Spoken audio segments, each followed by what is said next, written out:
Mucho gusto, yo soy Manuela Muñoz Gómez, soy residente de oftalmología de la Pontificia Universidad Javeriana de Cali y la noche de hoy vamos a hablar de endoftalmitis.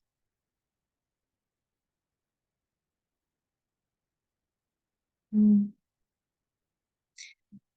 La endoftalmitis es una infección bacteriana o fúngica que amenaza la visión y se asocia con una inflamación severa de los tejidos intraoculares, principalmente del vitrio y el humor acuoso.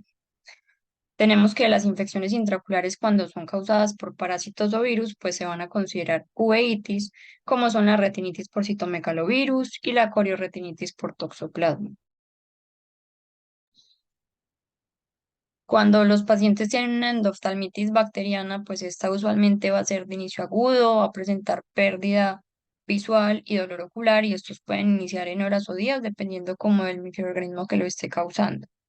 Como es una condición que amenaza la vida, que amenaza la visión, debe ser manejado como una emergencia y el desenlace clínico va a depender de la virulencia del microorganismo, la velocidad con la que se instaure el tratamiento.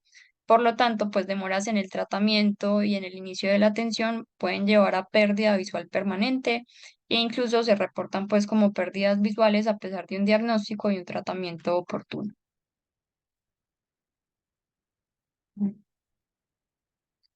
En cuanto a la clasificación, la endoftalmitis puede ser exógena o endógena. Hablamos de la exógena cuando los microorganismos de la superficie ocular son los que van a desencadenar la infección.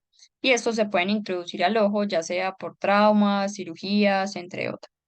Y endógena cuando surge de la siembra hematógena de patógenos durante la bacteriemia o una fungemia. Tenemos que la mayoría de los casos van a ser por endoftalmitis exógenas y esta se divide pues en diferentes categorías. Entonces está la postraumática, la que se presenta después de cirugías, posterior a cirugías para la corrección pues del tratamiento del glaucoma, vitrectomía de pars plana, inyecciones intravítreas. Y pues es importante como determinar la categoría de la endoftalmitis porque esta va a influir pues en si es una presentación típica, la microbiología y el resultado visual del paciente.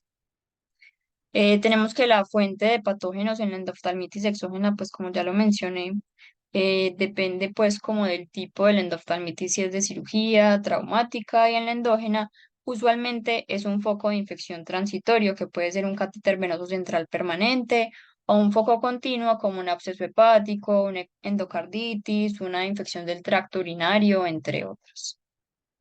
En cuanto a la epidemiología, la endoftalmitis es rara y la incidencia va a variar dependiendo del tipo de endoftalmitis.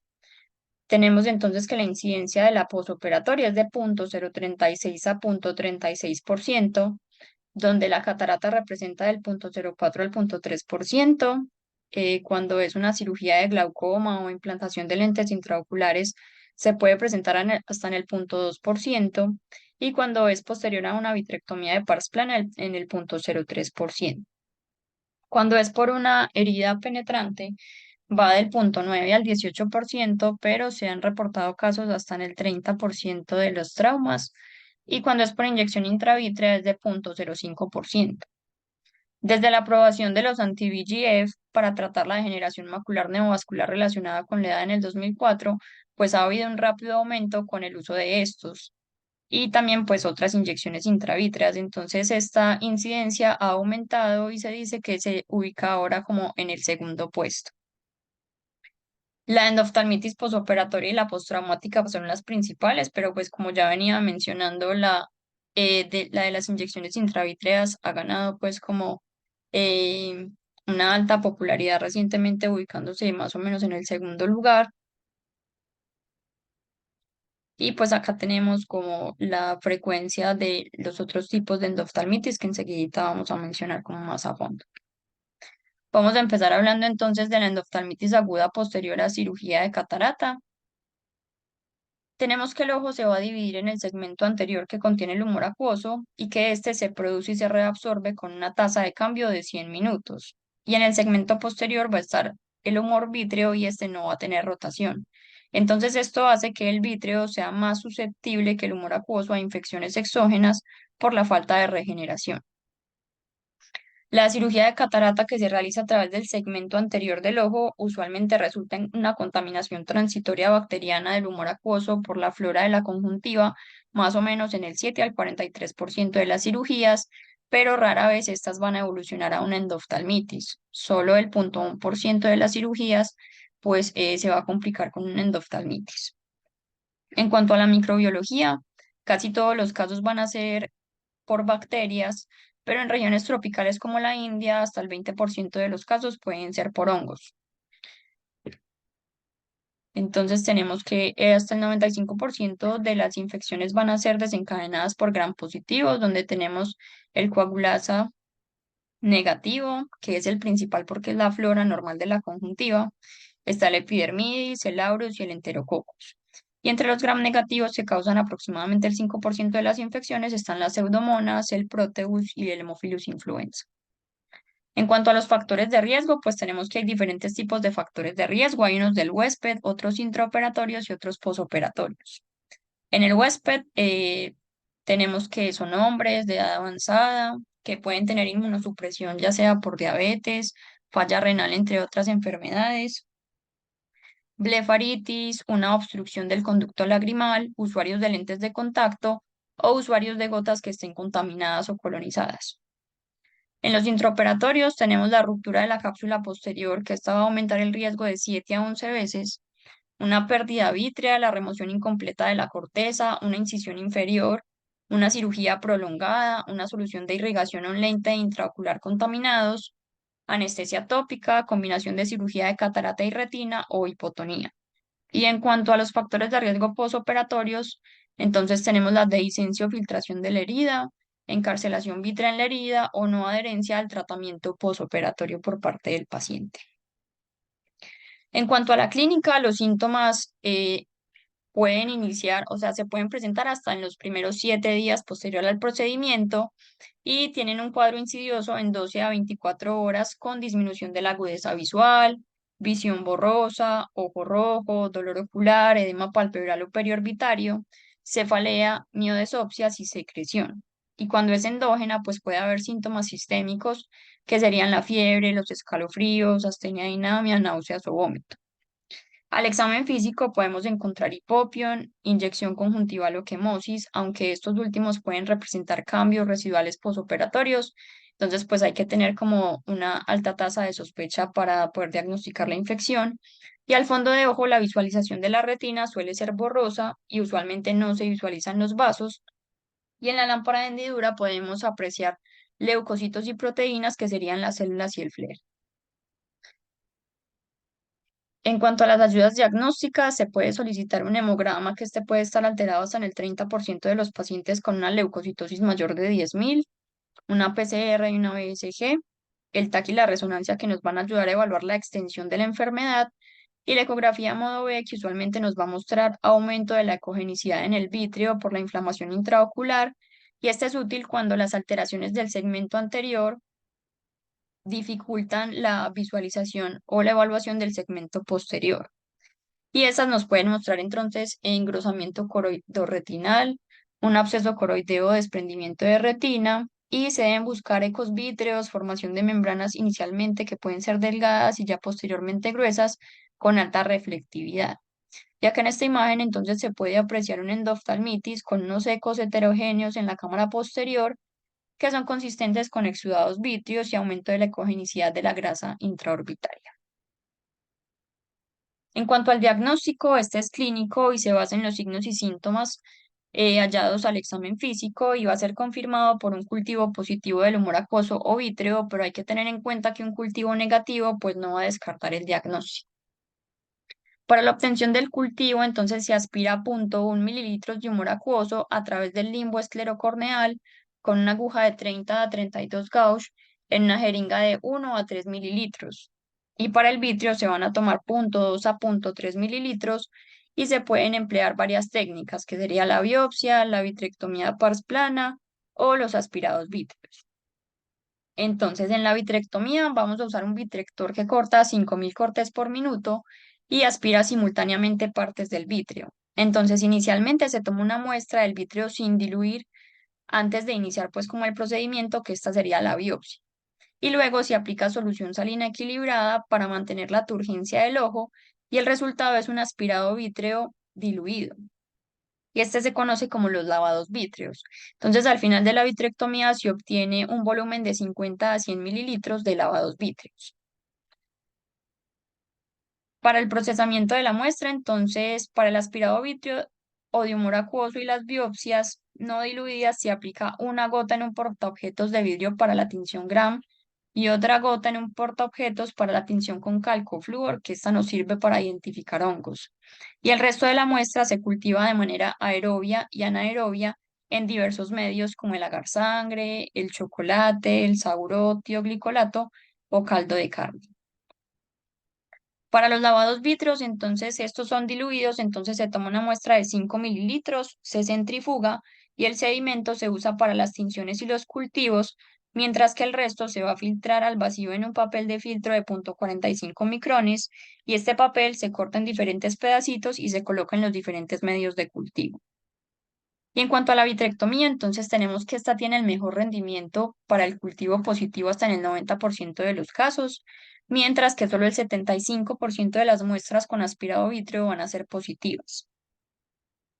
En cuanto al aspirado del humor acuoso, este tiene menor rendimiento, incluso cuando el cultivo vítreo es positivo, solo el 40% de los cultivos del humor acuoso van a ser positivos, y en cuanto al GRAM, solo el 50% son positivos.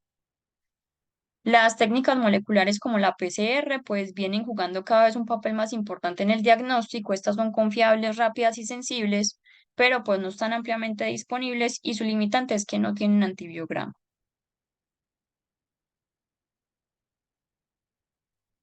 En cuanto a los diagnósticos diferenciales, entonces debemos tener en mente una endoftalmitis estéril, una inflamación postquirúrgica, una ovitis traumática o facoanafiláctica y el principal sería el síndrome tóxico del segmento anterior.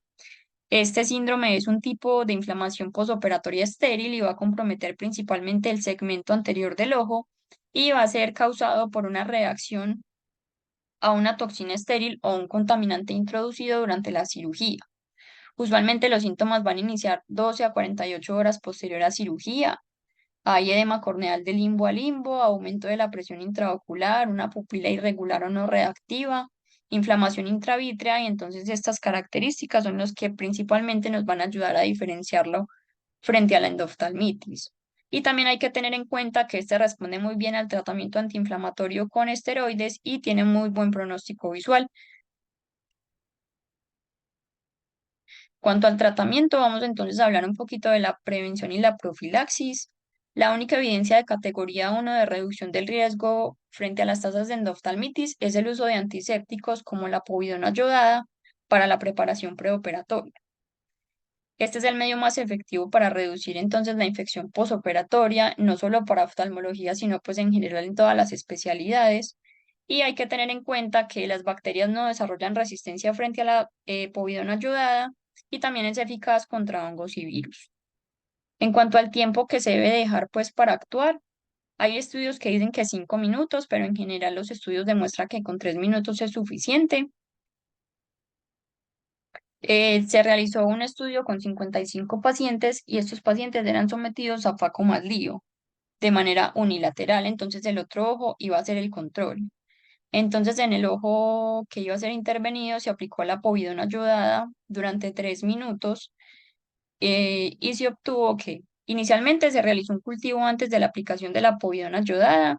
El 87% de los ojos que iban a ser intervenidos fueron positivos contra el 92% de los ojos control. Y luego de la aplicación de la povidona ayudada en el ojo que iba a ser intervenido, solo el 30% fue positivo, pues entonces hubo como una diferencia estadísticamente significativa. Los resultados en cuanto a la profilaxis antibiótica, pues realmente son muy variables y hay muchas corrientes. Definitivamente los antibióticos tópicos en el preoperatorio se ha demostrado que no tienen efecto, mientras que en el posoperatorio sí tienen efecto, pero solo usados durante una semana. En cuanto a los antibióticos intracamerales, pues han sido muy cuestionados y en este momento hay como 3 antibióticos intracamerales disponibles. La amoxifloxacina, que tiene alto riesgo de resistencia, la vancomicina, que no es muy aceptada, y la cefuroxima. Entonces se realizó un estudio del ESCRS donde se hizo una comparación de los tres antibióticos y concluyó que el único que disminuye el riesgo en 5 veces es la cefuroxima. Hay estudios que hablan que en general la aplicación de los antibióticos intracamerales se asocia con aumento del costo, riesgo de sobredosis, toxicidad, contaminación y aumento de la resistencia bacteriana. Y se dice que la cefuroxima, pues si se da una sobredosis, puede generar edema macular, uveitis, toxicidad endotelial. Y además hay múltiples casos reportados de infección por hongos como Fusarium después del uso de antibióticos intracamerales. La vancomicina definitivamente pues no está como recomendada por el riesgo de vasculitis retinal hemorrágica oclusiva, una pérdida severa e indolora de la agudeza visual, también una inflamación leve a moderada de la cámara anterior, entonces pues esta no está recomendada. Entonces finalmente pues el uso de antibióticos intracamerales ya queda pues como a criterio de cada especialista. Se realizó otro estudio del EBS, que es el Endophthalmitis Vitrectomy Study, que fue diseñado para determinar el papel de la vitrectomía parsplana inmediata y el papel de los antibióticos sistémicos en el tratamiento del endoftalmitis después de la extracción de las cataratas si la implantación secundaria de los lentes intraoculares. Acá se analizaron 420 pacientes que se asignaron al azar al grupo de vitrectomía parsplana o al de punción vítrea y biopsia, cada uno con una inyección intravítrea de vancomicina y amicacina. Y los pacientes también fueron asignados aleatoriamente a un tratamiento antibiótico intravenoso o a ningún tratamiento intravenoso. Y el resultado final lo evaluaron luego de 9 a 12 meses de seguimiento. Entonces concluyeron que un paciente con sospecha de endoftalmitis posoperatoria, el nivel de la función visual debe determinar si se selecciona la vitrectomía de pars plana terapéutica combinada con antibióticos intraoculares o simplemente una biopsia vítrea o una punción vítrea, combinada también al uso de antibióticos intraoculares. Entonces, finalmente concluyeron que el resultado visual es sustancialmente mejor y una claridad de los medios mediante la selección de la vitrectomía parsplana cuando la visión del paciente es solo percepción de luz. Mientras que si el paciente tiene movimiento de manos o mejor, el resultado de la agudeza visual pues no va a diferir independientemente del método de tratamiento que sea usado. En cuanto al tratamiento, pues inicialmente se recomienda tomar cultivos de forma rápida cuando se sospecha la infección y posteriormente aplicar los antibióticos intravítreos. Los antibióticos intravítreos entonces más usados son la vancomicina a 1 miligramo más la ceftazidime de 2,25 miligramos y en ocasiones se puede reemplazar la ceftazidima por amicacina a 0,4 miligramos, pero este tiene alto riesgo de toxicidad e infarto macular, entonces usualmente no es muy usado. Cada antibiótico debe ser diluido en 0,1 mililitros de solución salina o agua estéril y la concentración del antibiótico en el vítreo pues usualmente cae rápidamente, aproximadamente 24 a 48 horas, entonces en ocasiones una sola inyección puede no mantener la concentración del antibiótico necesaria para matar la bacteria. Entonces en algunos casos pues se recomienda repetir la aplicación del antibiótico intravítreo en 24 a 48 horas, dependiendo del cuadro clínico y la evolución del paciente. Y si inicialmente se usó la micacina, pues obviamente este no se recomienda repetirlo y en este caso el segundo antibiótico sería determinado con el resultado del cultivo. En cuanto a la remoción del lente intraocular, pues este no debe ser, no tiene que ser removido, excepto en casos de endoftalmitis crónica o que sea un caso de endoftalmitis fúngica. Y los antibióticos sistémicos, pues no se conoce el impacto que el antibiótico sistémico tiene, pero la Sociedad Europea de Cataratas y Cirugía Refractiva lo recomienda como tratamiento adyuvante. Hay varias teorías de por qué este puede funcionar y se deben usar. Entonces, la primera es que los antibióticos sistémicos que cruzan la barrera hematocular, pues pueden prolongar la concentración del antibiótico intravítreo.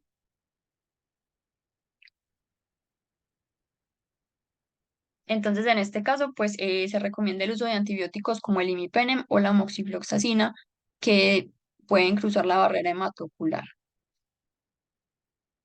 Los antibióticos tópicos únicamente se recomiendan en casos de úlceras corneales, abscesos en la herida o fugas en la herida. Y si el caso es refractario, el paciente no responde bien al tratamiento, pues se debe considerar la segunda aplicación de los antibióticos intravítreos.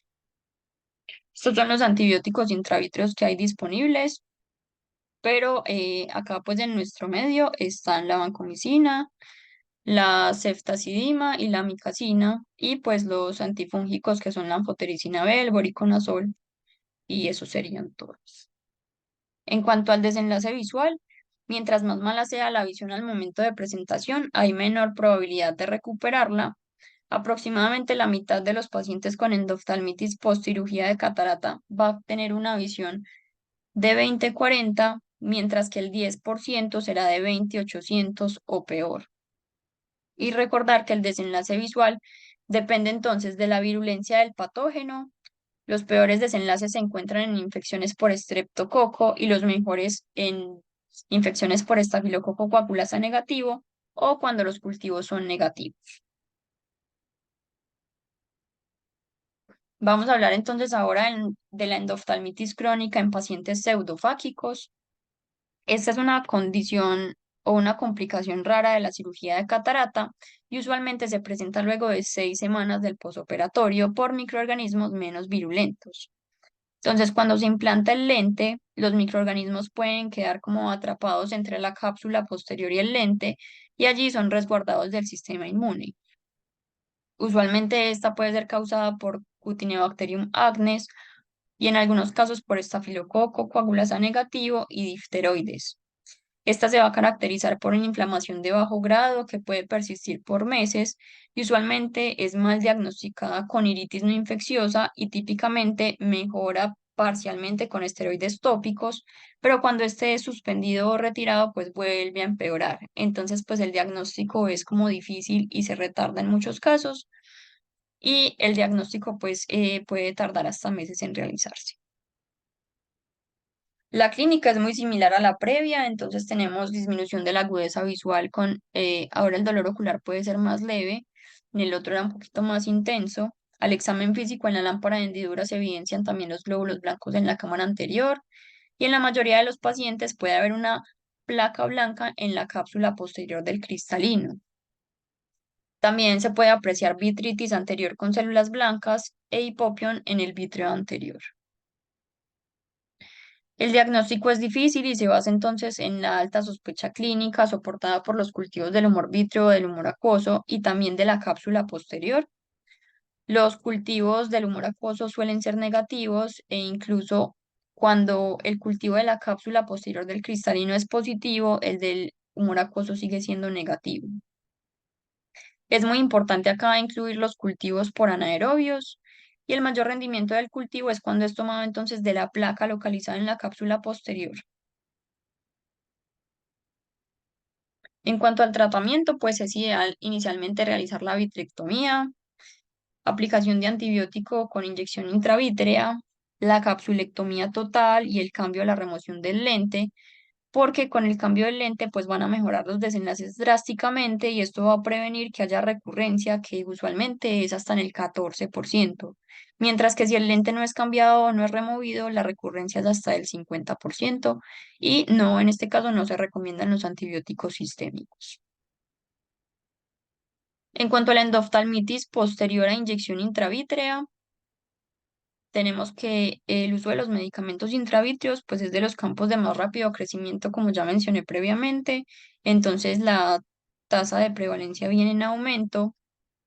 Con la aplicación de una sola inyección el riesgo está hasta el 0,09% y el riesgo se va acumulando pues porque usualmente esas inyecciones se aplican de manera mensual. Y tener en cuenta que las inyecciones cuando son con esteroide pues acarrean un mayor riesgo para presentar estas endoftalmitis. En cuanto a la microbiología, pues va a ser similar a la de la cirugía de catarata, excepto que la proporción de los casos por el Streptococcus viridans va a ser mucho mayor. Este streptococo es usualmente una flora comensal de la mucosa oral y se debe principalmente a las malas condiciones asépticas al momento de realizar los procedimientos. Tenemos que en el 95% pues va a ser por bacterias gram positivas, principalmente coagulasa y el Streptococcus viridans, como ya lo mencionamos. Y hubo un estudio que evaluó pues como estos tres medicamentos, el aflibercept, el ranibizumab y el bevacizumab, y pues realmente no hay diferencias en las, pues como en causar endoftalmitis entre estos tres. En cuanto a los factores de riesgo, entonces tenemos una edad avanzada del paciente, presencia de diabetes mellitus, blefaritis o aplicación de anestesia subconjuntival. En la clínica, esta se presenta usualmente al tercer día post inyección, pero puede ser del día 1 hasta el 6 y es similar. Entonces cursan con disminución de la agudeza visual, dolor ocular y al examen físico se aprecia pues la vitreitis leve y el hipopio. La profilaxis no se recomienda el uso de los antibióticos tópicos, pues porque va a disminuir el riesgo, porque no disminuye el riesgo de la endoftalmitis y por otro lado, pues aumenta los costos y la resistencia bacteriana y se desaconseja mucho más la profilaxis con antibióticos combinados con esteroides porque este, en vez de disminuirlo, aumenta el riesgo de la endoftalmitis. En cuanto al tratamiento, pues es similar, se debe tomar el cultivo, se debe realizar una vitrectomía de pars plana, aplicación del antibiótico intravítreo y pues de ser necesario repetir la aplicación del antibiótico y es fundamental entonces la aplicación de los protocolos de los elementos de protección personal al momento de realizar las inyecciones, pues porque en muchas partes se realizan en el consultorio, obviamente si es en el quirófano, pues este riesgo disminuye mucho más. En cuanto a las endoftalmitis asociadas a BLEP, que son las ampollas para tratar el glaucoma, esta tiene una incidencia de 0,06 al 13,2% y la probabilidad de desarrollar endoftalmitis es de 1,3% pacientes al año, pero a los 5 años va aumentando y es hasta del 7,5%. Las ampollas filtrantes entonces usualmente se usan para tratar el glaucoma grave en el cual el manejo médico ha fallado y son un defecto de la esclera que se crea de manera quirúrgica y posteriormente se cubre con conjuntiva. Entonces esto permite que el exceso del humor acuoso escape a la cámara anterior y sea absorbido por la circulación sistémica. Este se ubica en la parte superior del ojo y se ve como un bultico aquí, como podemos observar en esta imagen de la derecha y pues raramente se puede formar una ampolla filtrante posterior a otro procedimiento diferente. Cuando esta se infecta, entonces se va a llamar una blebitis, como podemos ver acá en la imagen inferior, y si las bacterias ingresan al ojo, entonces ya posteriormente se convierte en una endoftalmitis, generando síntomas de manera abrupta. Y también hay que tener en cuenta que esta puede ocurrir meses a años luego de la cirugía inicial de la formación de la ampolla. En cuanto a los factores de riesgo, entonces las ampollas inferiores por la exposición al menisco lagrimal con los microorganismos tienen mucho más riesgo, tienen 4 a 8 veces más riesgo de endoftalmitis que las superiores. La peritomía con base al limbo tiene más riesgo que la peritomía con base al fornix y el uso de 5-fluorouracilo y amitomicina C pueden formar ampollas más delgadas y más riesgosas. Otros factores de riesgo son la hipotonía, la filtración del bleb, diabetes, pacientes jóvenes, presentación de blefaritis o conjuntivitis y el uso de gotas contaminadas, pues principalmente los antiglaucomatosos en estos pacientes. En cuanto a la clínica, es de inicio súbito, en ocasiones puede ser insidioso y van a presentar igual dolor ocular, disminución de la agudeza visual, ojo rojo, puede haber purulencia del bleb o puede no haber ningún signo de infección pues en la ampolla, secreción conjuntival, hipopión, células en la cámara anterior y vitreitis, infiltrado mucopurulento en la ampolla. Y muchas veces se puede confundir con una conjuntivitis, entonces pues hay que tener alta sospecha clínica. Para el diagnóstico, este también se debe confirmar con los cultivos del vítreo del humor acuoso. Estos pueden ser negativos hasta en el 45% de los casos, entonces también hay que hacer un cultivo de la ampolla. Los principales patógenos entonces van a ser el Streptococcus viridans, Streptococcus pneumoniae, Haemophilus influenza, Moraxella catarrhalis, S. aureus y Epidermidis. En cuanto al tratamiento, pues ningún estudio ha determinado pues cuál es el tratamiento óptimo, pero se usa entonces también la vitrectomía de pars plana, los antibióticos intravítreos, que los que más se usan son la vancomicilina, ceftazidima y los antibióticos sistémicos. Tener en cuenta pues que se pueden requerir dosis repetidas del antibiótico intravítreo y que realmente no se conoce el impacto de los antibióticos sistémicos y el desenlace, pues usualmente el pronóstico es malo, la agudeza visual posinfección es mala y pocos pacientes logran alcanzar una visión mejor de 20/40. En cuanto a la endoftalmitis posterior a trauma, esta va a ocurrir luego del trauma penetrante en el 3 al 10% de los casos. Como mencioné previamente, hay estudios que mencionan incidencias hasta del 30% y pues hay otros estudios que mencionan incidencias menores por el uso de antibióticos profilácticos con instauración rápida más o menos en 24 horas posterior al trauma. Usualmente estas endoftalmitis ocurren luego de traumas con objetos metálicos más que con objetos de vidrio o traumas contusos, y el riesgo aumenta cuando el objeto queda alojado dentro del ojo, cuando hay alteración del cristalino o cuando el tratamiento se retarda más de 24 horas. En cuanto a los factores de riesgo, entonces tenemos la retención del cuerpo extraño dentro del ojo, la ruptura de la cápsula, contaminación de la herida con tierra, no uso de antibióticos profilácticos y el retraso de manejo mayor de 24 horas. La microbiología tenemos el Bacillus cereus, que es el principal patógeno y este va a causar una endoftalmitis fulminante y se caracteriza por síntomas de inicio abrupto en 12 a 24 horas luego del trauma y un infiltrado en anillo en la córnea. La mayoría de los ojos en estos traumas va a perder la visión así reciban un tratamiento oportuno. Y otros microorganismos, pues son el estafilococo coagulasa negativo, el estreptococo y los bacilos gram negativos, como son la Klebsiella, pseudomonas. Y acá pues empiezan a aparecer los mohos con una presentación subaguda. Tener en cuenta que en pediatría el trauma ocular penetrante es la principal causa de endoftalmitis y usualmente se van a aislar microorganismos como estreptococo y estafilococo. Y en estos pacientes, pues las infecciones pueden ser polimicrobianas y cuando son polimicrobianas hay peor pronóstico visual. La clínica tenemos entonces el dolor, el ojo rojo, la secreción conjuntival, el hipopión, la visión borrosa, el edema corneal. Para estos casos, pues nos podemos apoyar de diferentes ayudas diagnósticas. Entonces tenemos la ecografía o TAC, dependiendo como de el tipo de cuerpo extraño para determinar entonces las características y la planeación quirúrgica. Cuando son cuerpos extraños mayores de 1 milímetro, pues estos van a poder ser evidenciados en estas imágenes y si son radioopacos se pueden visualizar en la ecografía.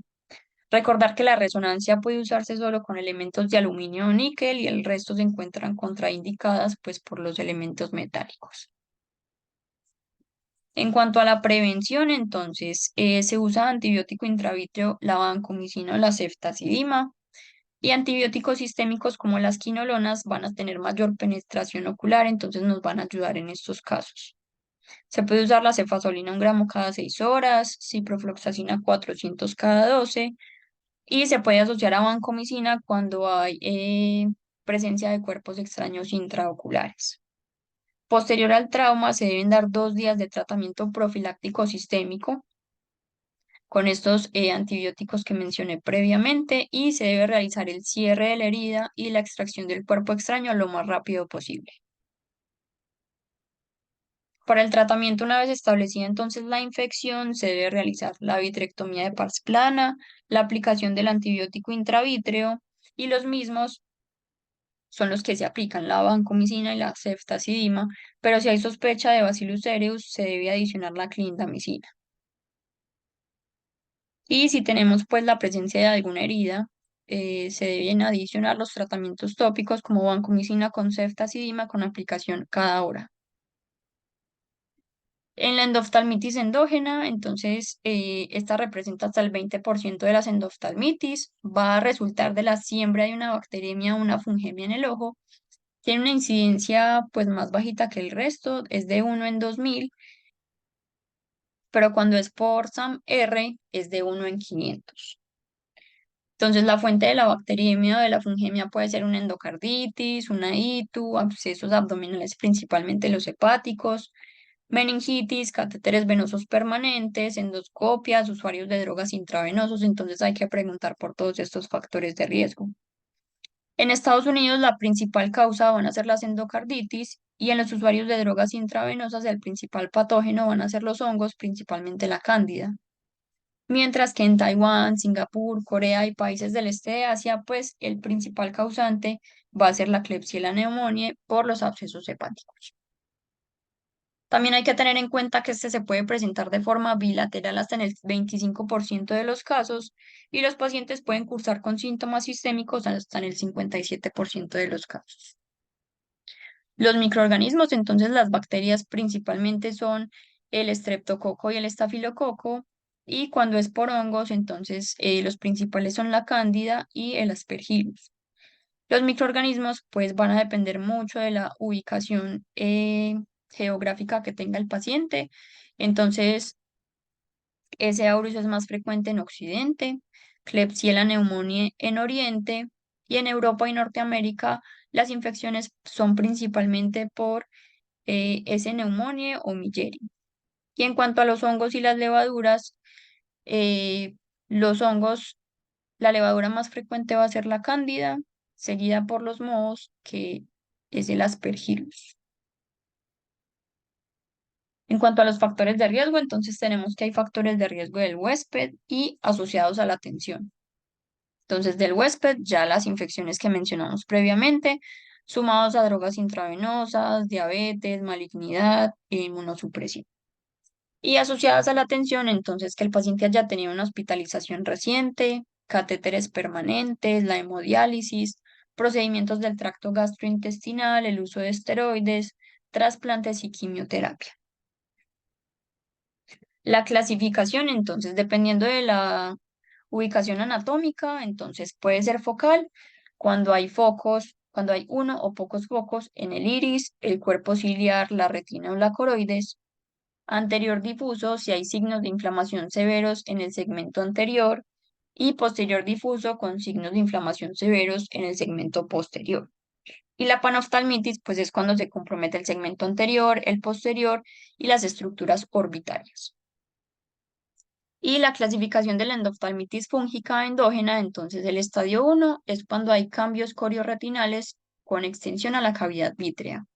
El estadio 2 es cuando hay una masa fúngica que penetra a través de la membrana limitante interna y alcanza la cavidad vítrea. El 3 es cuando hay una opacidad vítrea que causa emborronamiento del fondo y el 4 cuando hay opacidad vítrea más desprendimiento de la retina.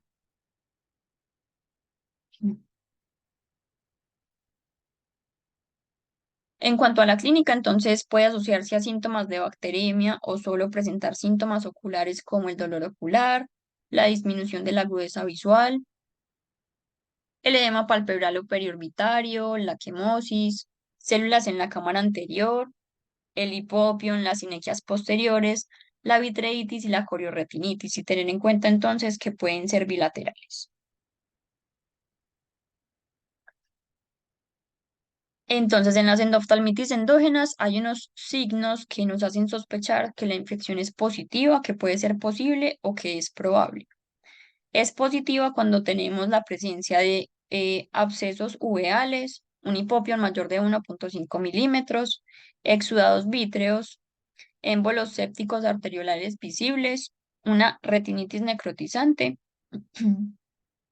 un infiltrado inflamatorio con una hemorragia perivascular, una panoftalmitis o úlceras o infiltrados en la córnea. El diagnóstico se debe realizar con la sospecha clínica, los hallazgos al examen físico y los cultivos del vítreo del humor acuoso, y en este caso, pues los hemocultivos también juegan un papel importante. Los paraclínicos, pues hay que pedir un pool de paraclínicos del hemograma, la BSG, el PCR, el hemocultivo, la glicemia, la glicada, los rayos X de tórax, un uroanálisis, pues para descartar todas las etiologías principales. En cuanto a los cultivos, la aspiración vítrea va a tener un rendimiento del 44%. Este es más rápido, pero puede dar falsos positivos. La vitrectomía es la que mejor rendimiento tiene con 92% y esta tiene la ventaja que también es terapéutica. En cuanto a las imágenes, podemos pedir una ecografía para descartar abscesos coroideos o desprendimiento de retina. El OCT nos ayuda con la ubicación de la lesión En el espacio subretiniano y el TAC y la resonancia nos pueden mostrar colecciones o complicaciones extraoculares. En cuanto al tratamiento, se debe dar entonces el antibiótico sistémico con el antibiótico intravítreo y debe escogerse dependiendo del resultado de los hemocultivos y de ser posible, escoger uno que atraviese la barrera hematoocular para ayudarnos para ayudarnos a que el antibiótico intravítreo tenga como una mejor acción. La duración del tratamiento va a depender del sitio de infección, pues por ejemplo, si es una endocarditis, este se debe dar por 6 semanas. Y es importante recordar que el tratamiento sistémico no tiene buen cubrimiento en el ojo, entonces todos los pacientes requieren antibiótico intravítreo. Y adicional, entonces se recomienda hacer de manera concomitante también la vitrectomía de pars plana. Tener en cuenta que si no hay mejoría o empeoramiento, debe repetirse la aplicación del antibiótico intravítreo y estar muy pendiente como de la evolución del paciente. El pronóstico, pues cuando es bacteriana tiene peor pronóstico que la fúngica, hay más evisceraciones. La vitrectomía temprana a las 2 semanas mejora el resultado general. Tener en cuenta también que la virulencia del microorganismo juega un papel importante en el resultado visual. La Klebsiella se relaciona con más evisceraciones. Cuando hay panoftalmitis, el pronóstico visual es peor. Y en el 25% de los casos puede haber tisis y hasta en el 80% pues la agudeza visual va a ser peor que 2400. Vamos a hablar entonces ya propiamente de la endoftalmitis fúngica. La infección es muy diferente pues cuando es por levaduras, principalmente Candida albicans, a cuando es por mohos, que el principal es el Aspergillus o el Fusarium. Las levaduras usualmente tienen una buena respuesta al tratamiento, mientras que los mohos no, y usualmente terminan en pérdida visual. Entonces, en la endoftalmitis endógena fúngica, esta es el resultado de una fungemia que puede ser persistente o transitoria. Los resultados muchas veces son negativos al momento del diagnóstico y usualmente se siembra en la coroides porque es altamente vascularizada. Luego hay una coroiditis o corioretinitis y finalmente pues hay inflamación del vítreo generando la endoftalmitis. Y pues si esta sigue progresando puede llegar hasta la cámara anterior contaminando el humor acuoso. Y cuando es una endoftalmitis exógena fúngica, pues esta puede aparecer igual luego de una cirugía, de un trauma ocular o una extensión de una queratomicosis. Y en estos casos, entonces, primero hay compromiso del humor acuoso y posteriormente hay compromiso del humor vítreo. En cuanto a la epidemiología y los factores de riesgo, el clima templado promueve las infecciones endógenas, es decir, causadas por levaduras, mientras que el clima tropical las infecciones exógenas causadas por mohos. La cándida usualmente entonces genera endoftalmitis endógenas hasta en el 75% de los casos. Va a ocurrir más en pacientes hospitalizados y los factores de riesgo entonces serían catéter venoso central permanente, una candidemia de larga duración, el uso de nutrición parenteral total, antibióticos de amplio espectro, cirugías abdominales recientes, neutropenia, terapia con esteroides y usuarios de drogas intravenosas, pues porque usualmente estos usuarios lamen las agujas o diluyen pues las tabletas con saliva para podérselas aplicar posteriormente. La endoftalmitis exógena pues es un poquito más rara y usualmente entonces es por mohos, pero pues cuando se puede dar también por Candida albicans, tropicales y Parasilopsis, y estas se caracterizan porque sobreviven por largo tiempo en fluidos de irrigación y materiales protésicos.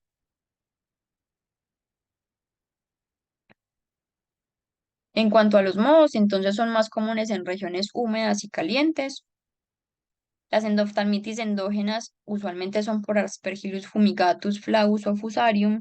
También hay otros casos reportados por Pseudosporium, Mucor y Rhizomucor y se asocian con el uso de drogas intravenosas o pacientes inmunosuprimidos, ya sea por trasplantes de órgano sólido, uso crónico de esteroides sistémicos o enfermedad pulmonar obstructiva crónica. Y la endoftalmitis exógena, entonces es por Aspergillus y Fusarium, estos son los principales microorganismos, y usualmente hay extensión de la infección de una queratomicosis, una cirugía ocular o el trauma ocular penetrante, y aunque son infecciones raras, cuando ocurren son de presentación subaguda, usualmente 2 meses luego de las intervenciones, a diferencia de las bacterianas, que estas son agudas. En cuanto a la patogénesis entonces de las endógenas, como ya dijimos previamente, hay siembras en la coroides, hay proliferación de la levadura causando inflamación local y posteriormente pues compromiso vítreo, mientras que en las exógenas la inoculación es en el humor acuoso y posteriormente compromete el humor vítreo. En cuanto a la clínica, los síntomas iniciales, los pacientes reportan miodesopsias, una disminución sutil de la agudeza visual y esta agudeza visual va empeorando y esto es usualmente lo que motiva al paciente a consultar. El dolor ocular en este caso puede ser mínimo o ausente y si hay infección sistémica, entonces pues el paciente va a cursar con fiebre, escalofríos, entre otros síntomas sistémicos. La endógena, usualmente el compromiso es unilateral, aunque en ocasiones puede ser bilateral y la disminución de la agudeza visual se va a desarrollar en días a semanas luego de la fungemia y posteriormente puede ir apareciendo el dolor y los otros síntomas. Cuando es exógena, el inicio de los síntomas es más variable, pueden ser de días a meses luego de la noxa o la infección inicial. Y en el examen físico, cuando es endógena, usualmente no hay hallazgos en el segmento anterior, pero sí en el posterior. En las endoftalmitis endógenas por cándida, la corioretinitis puede ser el único hallazgo inicial en la imagen y acá en esta imagen de la izquierda podemos observar entonces los infiltrados blancos focales en la coroides y cómo los dos más grandes se van extendiendo a la retina y al vítreo. Y cuando la endoftalmitis es endógena por mohos, entonces va a iniciar con una masa en la coroides o subretinal en el vítreo posterior. Va a haber una vitritis significativa y como unos grumos o bolas de pelusa en el lugar de la vitritis difusa y homogénea. La endoftalmitis exógena, cuando hay traumas, se puede evidenciar la lesión en la superficie y la inflamación va a ser más agrupada que difusa. Y puede haber el hipopión y como podemos ver acá en esta imagen, pues está la lesión que tenía el paciente inicialmente y como las células inflamatorias agrupadas. Para el diagnóstico, entonces va a ser similar a lo que hemos venido mencionando de las endógenas. Se debe tener la sospecha clínica, realizar un adecuado interrogatorio, identificación de factores de riesgo y el examen físico. Hay que solicitar también los hemocultivos y realizar el cultivo del vitrio y del humor acuoso. Se debe hacer entonces una tinción Gram que usualmente va a ayudarnos a visualizar las levaduras, pero en estas casi no se ven las cifras de los mohos. La tinción blanco calcoflúor que va a mostrar la fluorescencia de la pared celular de las levaduras y los mohos. Y si se realizó vitrectomía, pues usar el papel de filtro y cortarlo para cultivarlo en diferentes medios. También se hace entonces la biopsia del vítreo que esta también se debe cultivar y hacerle las diferentes tinciones y pues se está empezando a implementar el PCR, entonces si está disponible, pues también puede ser de gran ayuda.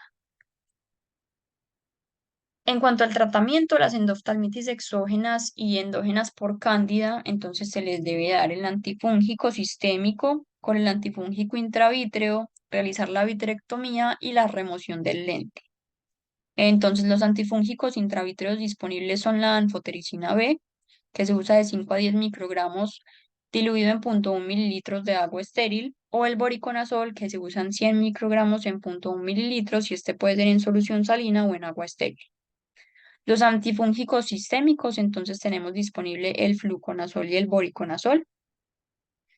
Y la duración del tratamiento es por 4 a 6 semanas, dependiendo de la resolución y la evolución de las lesiones en las cándidas. Y enseguida hablamos de los mohos.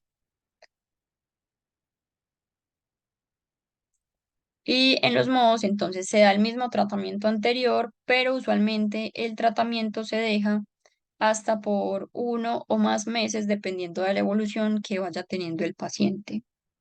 Cuando es exógena, bueno, los pacientes usualmente van a requerir trasplante de córnea cuando la queratitis se ha extendido al humor acuoso. El tratamiento tópico se recomienda con el uso de voriconazol al 1% y anfotericina B al 0,15% con la aplicación cada hora. Y entonces se continúa el tratamiento un mes luego de la resolución de los signos y los síntomas de la infección ocular. En cuanto al pronóstico, cuando es por mohos, hasta el 60% van a perder la visión útil. Se ha demostrado que el voriconazol sistémico, el tratamiento temprano y agresivo, pues puede mejorar un poco el pronóstico visual de los pacientes. Es importante tener en cuenta los diagnósticos diferenciales.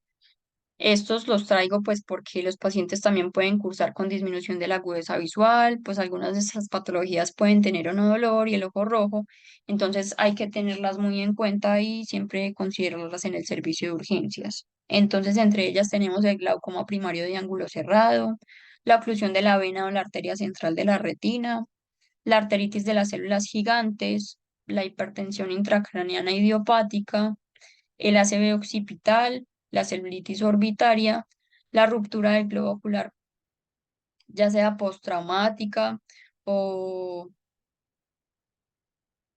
el síndrome compartimental orbitario, el desprendimiento de retina y la neuritis óptica. Entonces, finalmente, pues como para cerrar y las cositas como más importantes para llevar a casa, recordar que es una infección asociada a inflamación severa de los tejidos intraoculares, sobre todo el vitrio y del humor acuoso, que la principal etiología exógena va a ser por trauma y cirugía y como mencionamos, las inyecciones intravítreas vienen jugando un papel muy importante, que el uso de drogas intravenosas y los catéteres permanentes aumentan el riesgo de infección por hongos, que los hallazgos al examen físico más comunes, entonces la disminución de la agudeza visual, el ojo rojo, el hipopio, la secreción, el edema palpebral o periorbitario. Como vemos, estos signos y síntomas son muy comunes a otras patologías, entonces siempre debemos tener las endoftalmitis en mente porque son una emergencia. Para el diagnóstico es fundamental el cultivo del vitrio y del humor acuoso y siempre que se tenga entonces la sospecha clínica se debe realizar una valoración prioritaria por oftalmología y no retardar el tratamiento. Y que el tratamiento, pues principalmente son las inyecciones intravítreas del antibiótico, la vitrectomía de pars plana y dependiendo entonces de la etiología, considerar la remoción del lente intraocular. Y eso sería todo por hoy. Muchas gracias.